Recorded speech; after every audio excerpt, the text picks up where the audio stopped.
त्यांचा PCB group आहे अशा विद्यार्थ्यांच्यासाठी आपण एलिजिबिलिटी क्रायटेरिया कोणता आहे आणि इंजिनिअरिंगमध्ये कोणकोणत्या ब्रांचेस त्या मुलांच्यासाठी आहेत हे आज पाहणार आहोत.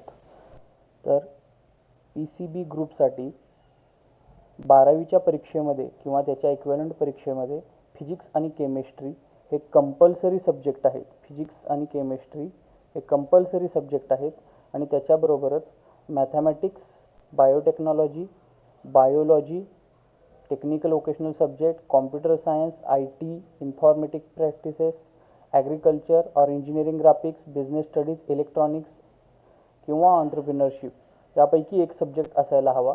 त्याचबरोबर फिजिक्स, केमिस्ट्री आणि यातील एका सब्जेक्टमध्ये 45% मार्क्स हे ओपन कॅटेगरीसाठी आणि ॲटलिस्ट 40% मार्क्स हे reserve category, economical weaker section किंवा पर्सन विथ डिझॅबिलिटी जे महाराष्ट्राशी बिलॉंगिंग आहेत अशा मुलांना मिळायला हवेत. ही याची एलिजिबिलिटी क्रायटेरिया आहे.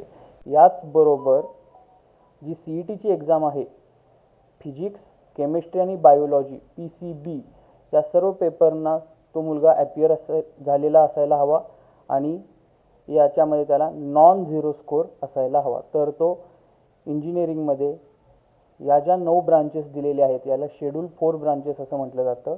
Agriculture engineering, biotechnology, food engineering, leather technology, packaging technology, pharmaceutical engineering, printing engineering, fashion technology आणि टेक्स्टाईल केमिस्ट्री या ब्रांचसाठी तो एलिजिबल असेल.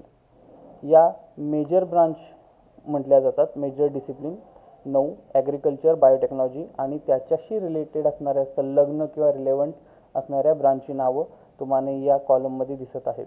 ॲग्रिकल्चर इंजिनिअरिंगमध्ये जर बघितलं तर agriculture engineering, smart agritech, agricultural technology, agricultural engineering. फूडमध्ये जर बघितलं तर तुम्ही फूड इंजिनिअरिंगमध्येच food engineering and technology, food processing and preservation, food processing and technology, food technology and management.